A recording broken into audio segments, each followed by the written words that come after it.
শুরু করা যাক। কি বলেছে দেখো, আমরা সবসময় খাবার থেকে এনার্জি পাই, তাই তো, কাজ করার। তো এটাকেই বলা হয় এনার্জি। কি না, energy is the ability to do work. ঠিক আছে, তো এটা তোমাদের কোয়েশ্চেন আসতে পারে, হোয়াট ইজ এনার্জি। তারপর দেখো এখানে অনেক কিছু তোমাদের এক্সাম্পল দিয়েছে, এখানে অনেক বই খাতা নিয়ে অনেক কিছু বলেছে, এগুলো তোমরা একটু পড়ে দেখো, বুঝতে পারবে। ঠিক আছে, মোট কথা এখান থেকে যে কনক্লুশনটা আসছে ওটা আমি তোমাদেরকে একটু বলে দিই, তাহলেই তোমরা বুঝতে পারবে। বলা হয়েছে যে ধরো আমরা কোনো বস্তুকে মানে একটু উঁচুর দিকে তুলছি, এই যে ভারী, দেখো এখানে ছবিটাতে এই যে ব্যাগটা চেয়ারে যদি তুলি তাহলে আমার ফোর্সটা কম লাগবে, তাই তো। আর সেটাই যদি আমরা এই চেয়ার থেকে আবার আরও উপরে এই যে আলমারিটার উপরে যদি তুলি তাহলে কি হবে, ফোর্সটা বেশি লাগবে। এইটাই হলো এখানে বলেছে মোট কথা, কারণ এখানে কাজটা বেশি করছি আমরা। নেক্সট দেখো কি বলছে, যে যখন আমরা ডিফারেন্ট যদি ওয়েটের দুখানা বডি নিই, তার মতো যেটা বেশি হেভি বডি হবে, মানে যেটার ওজন বেশি হবে তার বেশি ফোর্স লাগবে তুলতে সেটাকে, তাই তো। And greater is the work done, আর সেটাতে কাজটাও তাহলে বেশি করা হচ্ছে। এবার দেখো আসছে মেন, যে ওয়ার্ক ডানের ফর্মুলাটা কি। Work done equals to applied force into displacement in the direction of the force, মানে আমি যেদিকে অ্যাপ্লাই করছি সেই ফোর্সটা into displacement in the direction of the force, মানে কোন দিকে যাচ্ছে ফোর্সটা দেওয়াতে, যে বস্তুটার উপরে ফোর্সটা দিয়েছি সেটা। তো এখানে এফ মানে কি ফোর্স, ডি মানে ডিসপ্লেসমেন্ট, আর ডাব্লিউ মানে ওয়ার্ক। মনে রাখতে হবে ডাব্লিউটা কিন্তু এখানে বড় হাতের হবে, ক্যাপিটালে, এফটাও বড় হাতের আর ডিটা স্মলে। তো দেখো এখানে আগের যেটা পড়িয়েছিলাম নিউটনটা হচ্ছিল ফোর্সের এসআই ইউনিট, তাহলে এখানে এসআই ইউনিটটা কি হবে না, এখানে দেখো বলেছে যে if the displacement of the body is 1 metre in the direction of the force of 1 newton, তাহলে ওয়ার্ক ডানটা কত হবে 1 জুল, বা 1 জুলটা তাহলে এসআই ইউনিট সিস্টেম হয়ে গেল ইউনিট, তাহলে এসআই সিস্টেমে ওয়ার্কের ইউনিট কি জুল, আর নিউটনের কি পড়েছিলাম, ফোর্সের কি পড়েছিলাম নিউটন। ঠিক আছে, তো দেখো এখানে কি বলেছে, work equals to force into displacement, তাহলে এখানে কি হবে 1 জুল ইজ ইকুয়ালস টু ফোর্সের এসআই ইউনিট নিউটন, তাহলে 1 নিউটন ইন্টু ডিসপ্লেসমেন্টের এসআই ইউনিট, ডিসপ্লেসমেন্ট মানে তো ডিস্টেন্সের মতনই ইউনিট হবে, কারণ ডিস্টেন্সেরই তো যেটা শর্টেস্ট রুট বিটুইন 2 পয়েন্টস সেটাকেই আমরা ডিসপ্লেসমেন্ট বলি। এটা আমি তোমাদের প্রথম যে ক্লাসটা সেটাতেই খুব ভালো করে এক্সাম্পল দিয়ে আমি বুঝিয়ে দিয়েছি। ঠিক আছে, তো 1 জুল, আর আমি তাই জন্য ওটাকে রিপিট করলাম না। তো 1 joule equals to 1 newton into 1 metre, তার মানে কত হচ্ছে 1 নিউটন মিটার। বোঝা গেল? তাহলে এটাও তোমাদের আসতে পারে যে আরেকটা ইউনিট লেখো, right another unit of work other than the SI system. তো চলো এবার কি বলেছে দেখো,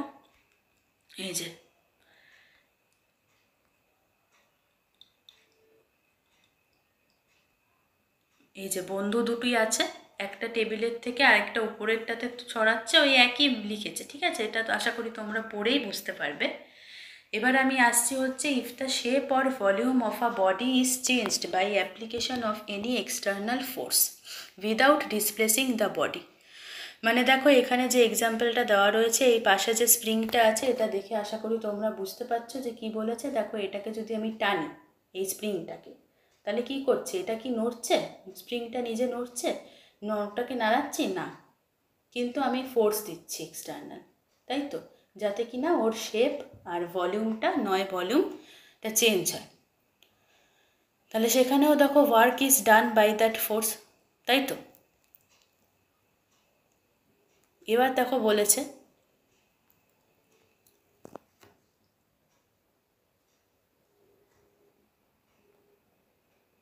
এই যে বেলুনটার মধ্যে আমি এই পাম্প দিয়ে হাওয়া ভরছি, তাহলেও কী হবে, বেলুনটা ফুলে যাবে, তাই তো।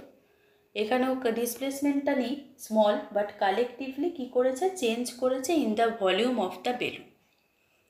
In case of the spring which remained at rest, work is done by the applied force, তাই তো, আমি অ্যাপ্লাই করছি ফোর্স, টানছি দুদিক থেকে, এই জন্য কাজ করা হচ্ছে, যদিও ডিসপ্লেসমেন্ট মানে সরছে না সেরকম।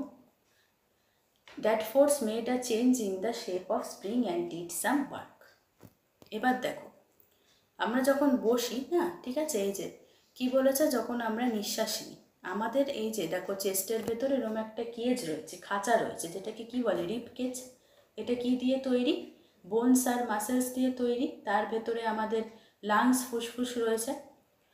যখন আমরা নিঃশ্বাস নিই, রেসপায়ার করি, তখন due to the expansion and contraction of muscles, মানে আমাদের দেখো মাসেলসগুলো একবার এক্সপেনশন মানে কি ছড়ায়, আর একবার কন্ট্রাকশন মানে চিপসে যায়, শ্রিঙ্ক করে।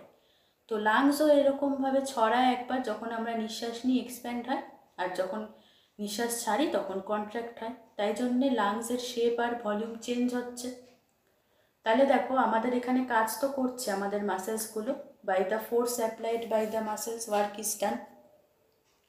কিন্তু এখানেও দেখো ডিসপ্লেসমেন্ট হচ্ছে না, কারণ লাংসটা কি তার মানে জায়গা থেকে সরছে, মুভমেন্ট করছে না, কিন্তু ওয়ার্কটা ডান হচ্ছে।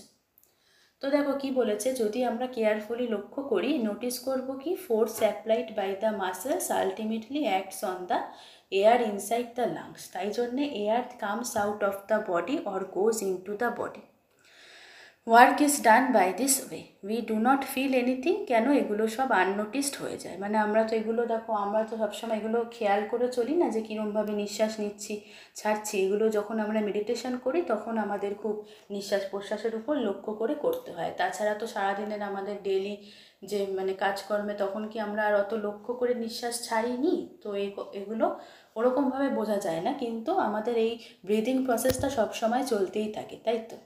এরপরের এক্সাম্পলটা দেখো দিয়েছে, এটা কি আর বলবো, এটা খুবই বোকা বোকা সিলি টাইপের এক্সাম্পল দিচ্ছে, তাও তোমাদের শর্টে এটা বলে দিচ্ছে যে ধরো তুমি অনেক দেওয়ালে ধাক্কা দিচ্ছ, কিন্তু এটা কি সরে না, কিন্তু কি হচ্ছে অ্যাকচুয়ালি এই যে ফ্যাটিক হচ্ছে। ফ্যাটিক মানে এই যে হার্টবিট বাড়ছে, নিঃশ্বাস বেশি হয়ে যাচ্ছে, টেম্পারেচার বডির বেড়ে যাচ্ছে।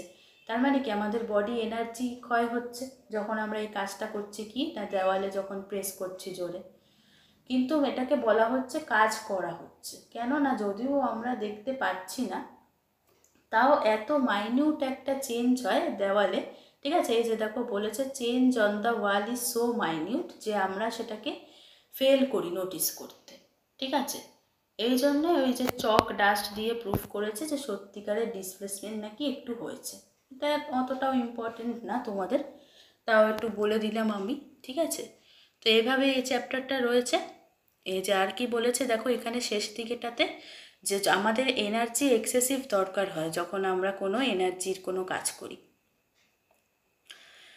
আমাদের মাসেল সেলসের দরকার হয়, তখন আমাদের ডিম্যান্ড চাহিদা বেড়ে যায় খাবারের আর অক্সিজেনের, তখন আমাদের হার্টবিট, ব্লাড প্রেশার, এগুলো ব্লাড ভেসেলসে রক্তের বেড়ে যায়, আর নিঃশ্বাস প্রশ্বাসের রেটটাও বেড়ে যায়, মানে বেশি বেশি করে নিঃশ্বাস নিই। কেন না আমাদের মাসেলসের এনার্জির দরকার হয়, তাই তো। কিন্তু সাপ্লাই অফ অক্সিজেনটা তখন কম পায়, এই জন্যে কী হয় না তখন মানে lactic acid starts to form in the muscle cells, ঠিক আছে। তখন আমাদের এই মাসেলের মধ্যে, পেশিদের মধ্যে ল্যাকটিক অ্যাসিড জমা হয়। এটা তোমরা যদি দেখবে, তোমরা তো যারা ওই সবসময় ধরো কোনো দৌড়ঝাঁপ করো না, কোনো যদি ফিজিক্যাল অ্যাক্টিভিটি হঠাৎ করে করো, দেখবে গা হাত পা খুব ব্যথা হচ্ছে। এটা কেন হয় বলো তো, এই যে ল্যাকটিক অ্যাসিড ফর্মেশনের জন্য, জানো তো। তো কেন হয় এটা, যে আমরা যখন করি তখন আমাদের বডির মাসেলসে ল্যাকটিক অ্যাসিড ফর্ম হয়। তো এটাতে কি হয়, আমাদের ওখানে একটা পেন ফিল করি, ব্যথা ফিল করি। কেন না আমাদের এই যে আমরা নিঃশ্বাস প্রশ্বাসের রেটটা বেড়ে যায়, তখন বেশি করে হিট জেনারেট হয়, তাই জন্য আমাদের বডির টেম্পারেচারটাও বেড়ে যায়, ঠিক আছে। কিন্তু এগুলো আমরা সব কিছু দেখতে পারি না, কারণ এগুলো তো সব আমাদের বডির ভেতরেই হচ্ছে। তো এই তোমাদের টাইম অ্যান্ড মোশন চ্যাপ্টারটা শেষ হয়ে গেল, ঠিক আছে। তো আশা করি তোমরা চ্যাপ্টারটা ভালো করে বুঝতে পেরেছো। আমি পার্ট করে এই পুরো চ্যাপ্টারটা বোঝালাম তোমাদের, কারণ একটা ভিডিওতে তো এত বোঝানো যায় না, অনেকটাই বড় হয়ে যায়। তো আশা করি তোমরা যদি বুঝতে পারো তাহলে একটুখানি প্লিজ লাইক, শেয়ার আর সাবস্ক্রাইব করো আমার চ্যানেলটিকে, তাহলে আমি খুব খুশি হব। কারণ আমি তো চ্যানেলটা নতুন শুরু করেছি, আমি যদি মোটিভেশান না পাই যে তোমাদের ভালো লাগছে, তোমরা যদি একটু কমেন্ট করে জানাও তাহলেও আমি খুব খুশি হব যে ম্যাম বুঝতে পারছি পড়াগুলো, ভালো লাগছে। আমি দেখো তোমাদের ইম্পর্টেন্ট যে কোয়েশ্চেনগুলো হয় সেগুলোও ডিসকাস করে দিচ্ছি সঙ্গে সঙ্গে।